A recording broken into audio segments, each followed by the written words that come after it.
Vamos para o segundo dia de NRF para contar um pouquinho mais o que está acontecendo aqui nesse universo do varejo. Eu brinco que a meca do varejo está acontecendo tudo aqui nesse início de ano, em janeiro. E a gente vai falar um pouquinho hoje sobre um tema que é muito importante, a área financeira, meios de pagamento e esse processo de equipamentos que são cada vez mais relevantes e faz parte da estratégia do seu negócio. Cris, queria te agradecer primeiro por estar aqui com a gente. A Cris é uma grande especialista. Conta um pouquinho, obrigado por estar aqui com a gente. Obrigada, Célio. É um prazer estar aqui com vocês todos, falando aí sobre food service especialmente, né, que é a área onde eu atuo. Hoje nós fazemos parte do ecossistema Gouveia e estamos aí muito animados nessa cobertura aqui do evento. E acho que, assim, sem dúvida, o tema de pagamentos digitais é fundamental para a evolução do nosso setor, tanto de varejo, tanto não, né? Especialmente de varejo, mas tanto quanto o de alimentação fora do lar. Então é muito bacana poder fazer esse recorte aqui. Obrigada pelo convite. Que isso, obrigado, Cris. E agora nós vamos apresentar o Sidney Loureiro, da Gertec Brasil, o diretor comercial, que vai contar um pouquinho para a gente o que eles estão fazendo aqui na NRF e um pouquinho mais dessa história. Sidney, obrigado pela sua participação. Obrigado, agradeço vocês aí ao Mercado e Consumo pela oportunidade, tá? Essa é a 4ª edição da Gertec aqui nessa feira, tá? A gente tem trazido bastante novidades do mundo Android, tá? Tanto para varejo quanto meio de pagamento, tá? E a gente gostaria aí de compartilhar com todo mundo aí essas novidades que a Gertec está trazendo. Que legal, obrigado pela participação de todos e vamos começar. Vamos contar um pouquinho do que está acontecendo nesse universo com mais de 30 mil pessoas aqui cercando todo esse evento. Cris, de forma bem objetiva, o que de fato você viu mais importante, mais legal, mais relevante nesse momento relacionado a food service e a meio de pagamento? Joia. Acho que, assim, tem uma mudança muito importante em termos de mentalidade, né? O consumidor, de fato, cada vez mais digital, menos tolerante com filas, né? Com todo esse tipo de questão. E o que eu sinto é que a gente está no momento de sedimentação da tecnologia. Coisas que no passado, né? Provavelmente a Gertec aqui que está investindo nesse mercado há algum tempo, a gente via como iniciativas, de fato, se tornam realidade. A gente teve, por exemplo, a oportunidade de visitar a Starbucks Reserve, né? E as pessoas podem fazer pedidos antecipados, comprar diretamente na loja de forma autônoma. Então a gente consegue perceber esse avanço bastante consistente aí em termos de mercado. Deixa eu aproveitar, vou emendar essa segunda pergunta contigo para poder entender o quanto os brasileiros estão buscando informações e o quanto que a gente pode deixar aqui também. Muito bom, Célio. Olha, o Brasil é a segunda maior delegação, né, perdendo aí somente para os americanos. De fato, a gente sente que o empresário, né, o líder brasileiro, está muito interessado em aprender, em conhecer, em saber mais. E isso é muito valioso, sem dúvida. E também as empresas que são fornecedoras. Eu acho que, assim, só hoje eu assisti 2 palestras sobre internacionalização de empresas brasileiras vindo aqui para o mercado americano. Então, sem dúvida, acho que esse é um tema muito valioso. Falando em internacionalização, Sidney, por que estar aqui? Então, a Gertec hoje, né, passa pela nossa estratégia ter um foco também no mercado latino-americano. Então, a Gertec, além dos clientes no Brasil que vêm visitar a gente aqui e conhecer as nossas novidades, tá? A gente também tem hoje um leque bem focado para atender o mercado da América Latina. Tá. Deixa eu entender um pouquinho, porque quando você falou, Cris, dessa história, me chamou muito a atenção, porque eu acho que há um intercâmbio intelectual nesse processo. O brasileiro, ele contribui muito na curadoria, o brasileiro contribui muito, mas esses aprendizados, o quanto que a gente consegue trocar nessa hora para você? Olha, Célio, eu acho que a gente tem se esforçado muito para trocar, para aprender. Eu acho que, especialmente aqui, em alguns casos, a gente tem uma barreira da língua, né? Enfim, mas essa comunicação vem se azeitando do ponto de vista de mentalidade de negócios. Então, ok, a língua não é a perfeita, né? Ali a comunicação, mas as empresas estão muito interessadas em fazer negócio com o Brasil. E acho que, assim como empresas brasileiras, como a Gertec, tá se expandindo. O meu sentimento nesse momento momento, sentimento não, já é uma realidade, né? A gente tem muitas iniciativas, inclusive no food service, de empresas que estão estudando mercados internacionais. Aqui Miami é sempre a primeira porta de entrada aqui no mercado americano, né, para testar algumas marcas, e sem dúvida ter um parceiro que te ajuda mundialmente faz toda a diferença, né? Porque você não tem que adaptar uma tecnologia local. Isso mesmo, Sidney. Quando a gente fala nesse processo de internalização, a sua chegada aqui pela 4ª vez na NRF, lidando com tanto brasileiro, é mais fácil vender para brasileiro ou é mais fácil vender para fora? Não, a gente hoje já está consolidado no mercado brasileiro, né? O nosso desafio agora é vender para fora, né? A Gertec já é uma empresa de 33 anos no mercado, reconhecida, né? E no produto e em serviços, né? O que a gente tem é o desafio de manter essa posição, né? Mas agora também a gente tem o desafio de ter novas oportunidades e novos mercados. E quando a gente fala de serviços, que tipo de serviço você consegue, nesse momento, trazer que possa provocar e despertar o interesse do povo internacional? Hoje, só para você ter uma ideia, a gente tem fórmulas diferentes de fazer negócio. A gente tem terminais por assinatura, por exemplo, né? Que você não compra só o equipamento, você compra um conceito onde dentro desse valor, né, tem diversos serviços que a gente pode estar agregando ao cliente, fazendo com que ele concentre o core business dele e deixa que a gente faça toda a parte de solução para ele. Posso fazer um comentário? Que eu conheci um pouco mais da Gertec, né? Aprendendo aí, conhecendo nossos parceiros, os possíveis parceiros aí sempre. O que eu achei muito interessante é que o equipamento deles é Android, então o sistema operacional que você usa na sua empresa, se ele for global, ele pode te acompanhar para todo lugar. Você não tem que fazer nenhuma adaptação, você não tem que fazer nenhuma mudança. E é um equipamento, né, que te permite fazer esse tipo de situação. Eu acho isso muito positivo, porque algumas marcas vêm com um combo e isso dificulta muito, especialmente para quem tem operações mais antigas, já estabelecidas. Para as startups, não. Às vezes isso é um alavancador, mas para as empresas mais antigas que já rodam com seus sistemas operacionais, sem dúvida, é uma vantagem. É uma facilidade, com certeza. Tem um ponto que você me chamou a atenção, que é o seguinte: para empresas que precisam desse tipo de tecnologia. O food service se movimentou muito nessa pandemia, com certeza, né? Com certeza. Essa automação, essa tecnologia, a chegada da tecnologia no food service, como que você enxerga hoje a maturidade desse processo quando você fala em aquisição desse tipo de tecnologia no food service comparado a 5 anos atrás? Super. Bom, avançamos muito, mas hoje, para a gente, a tecnologia ela é traduzida a partir da eficiência operacional, Célio. Porque o que acontece? Quanto mais caixas eu tenho que ter, quanto mais atendimento 1 a 1 para o cliente, menos eficiência operacional eu tenho e mais eu tenho que repassar no preço do produto. Inflação tem aqui nos Estados Unidos e naquele país lá que a gente mora, chamado Brasil, né? A gente também tem inflação sempre. Então, se eu só trabalho em repassar custos para o meu cliente, eu perco a competitividade. Então, a partir do uso de tecnologias e, por exemplo, o totem de autoatendimento, que, enfim, faz parte aí dentro das soluções da própria Gertec e de outras empresas também de mercado, eu ganho muito. E olha, só para eu te dizer, há uns 3 anos atrás, a gente teve uma oportunidade de fazer, 4 anos, que foi antes da pandemia, de visitar aqui o McDonald's em Chicago, uma loja modelo deles e tal, e a gente perguntou, puxa, vocês estão colocando totens, e aquela coisa da venda sugestiva? O cliente compra mais no totem, porque não tem ninguém atrás dele pressionando ele, e o totem ele tem uma programação que ele te estimula a fazer a compra adicional, né? Você pediu um sanduíche, ele te oferece um refrigerante e por aí vai. Então, isso é um ganho muito grande. Olha que bacana o que ela trouxe.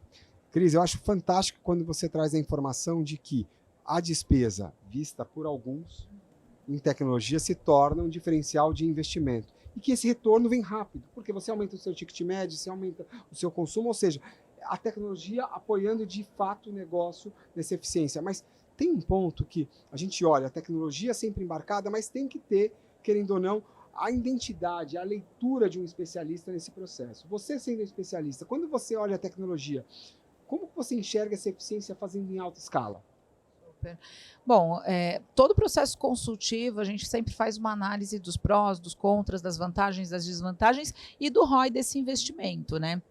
Então, o investimento hoje em tecnologias de linha de frente, além de melhorar a nossa eficiência operacional, em geral aumenta a satisfação do cliente. Claro que, dependendo do mercado, dependendo da sua marca, você precisa criar uma estrutura inicial de implementação. Você ter uma pessoa que ajuda, né, que é um hostess ali que vai apoiar o cliente. O cliente não é obrigado a conhecer todas as tecnologias, mas ele é um facilitador, né? E hoje eu assisti uma palestra muito legal do CEO da Kruger, onde ele estava dizendo que um grande trabalho deles hoje é moldar a cultura da equipe para que a tecnologia faça parte da cultura da equipe. Não é exclusivamente, olha, a empresa deseja implementar a tecnologia. Não, dentro da nossa cultura, como empresa, a tecnologia é um dos pilares. E aí qualquer tecnologia passa a ser bem-vinda porque ele entende que isso vai ajudar a vida do colaborador. Tem uma coisa que o Sidney comentou, que é uma empresa consolidada já no mercado brasileiro. Então,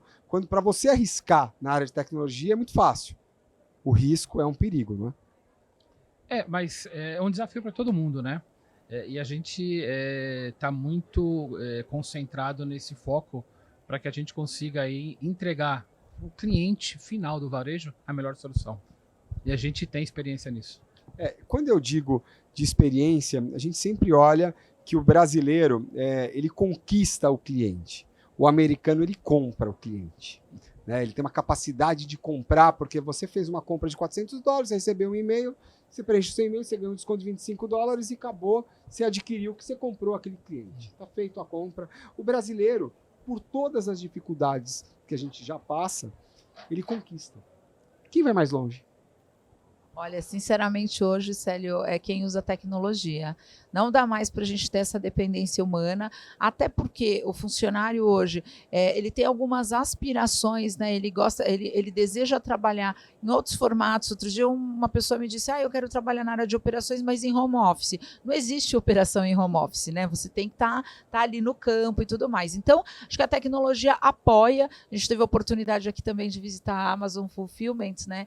E onde a gente tem controladores daqueles equipamentos ali que fazem o picking. Imagino que a gente possa ter numa rede supermercadista um controlador de qual é o caixa que parou, qual foi o totem que não está funcionando. Então, assim, você cria uma sofisticação para aquele colaborador e é muito mais interessante trabalhar nesse formato do que efetivamente, ok, mais um pedido, ok, mais um pedido. Então, você leva o humano para outro nível.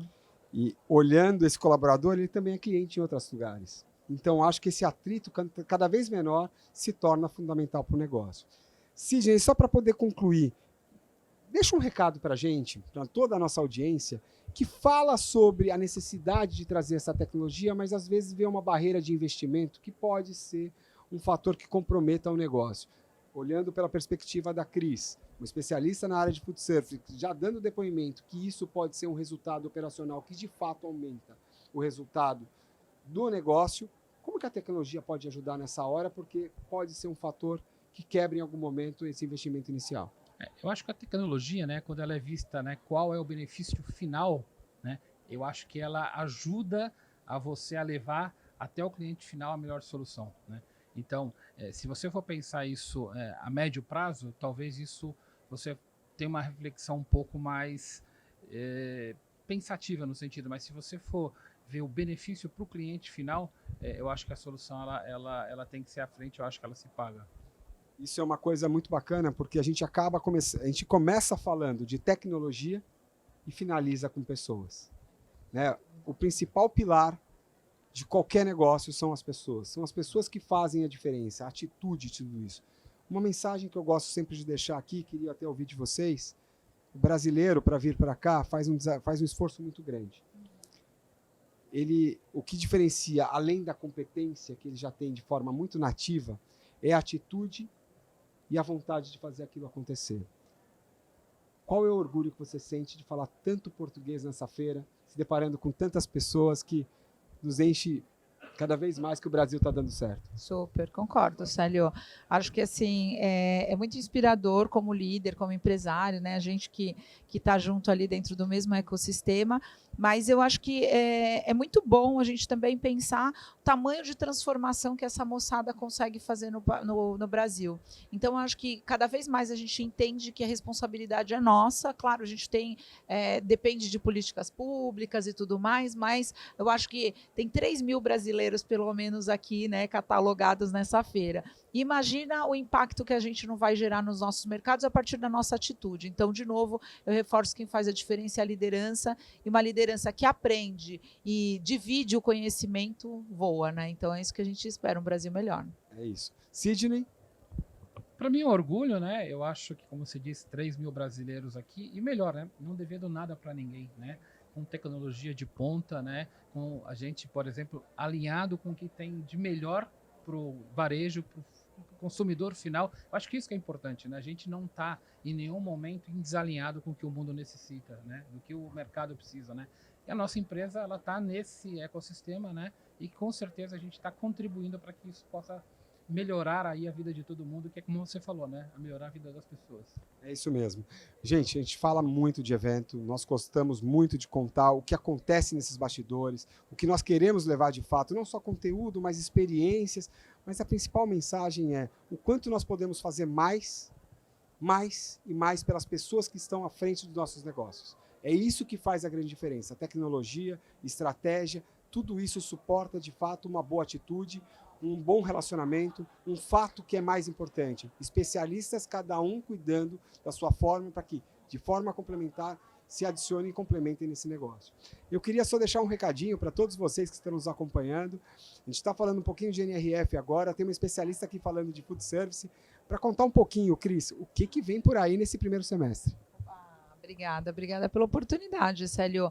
Mês de março a gente vai fazer um Studio Tour em São Paulo, só para food service, e em maio tem NRA Show 2023, novamente em parceria com a Mercado e Consumo, e na volta de Chicago tem o Connection, também um evento que fazemos em parceria para dividir com quem não pôde ou não quis ou não teve disponibilidade de tempo naquele momento para ir para a NRA Show. A NRA Show é um evento que recebe 67 mil participantes, especializado no food service, e também tem mais de 100 anos de existência, assim como a NRF. Então, é forte. Acho que a gente vai ter coisa boa por lá também. Olha o protagonismo dos brasileiros quando a gente fala em evento internacional. Uma empresa brasileira vindo pela 4ª vez na NRF, trazendo tecnologia e dizendo, deixando a mensagem que nada se perde, a gente pode agregar muito nesse mercado, a gente pode contribuir muito. A visão de uma especialista na área de food service que complementa a leitura não só das lojas, das experiências, mas o que pode ser feito nesse varejo, incrementando com a área de food, com inteligência, com muito mais experiência nesse movimento. E nós, na Mercado e Consumo, cobrindo todo esse conteúdo, trazendo o que acontece minuto a minuto, para que você acompanhe no nosso canal em todas as redes sociais. Obrigado pela participação, obrigado, Cris, obrigado, Sidney, muito prazer em vê-los e nos vemos daqui a pouco.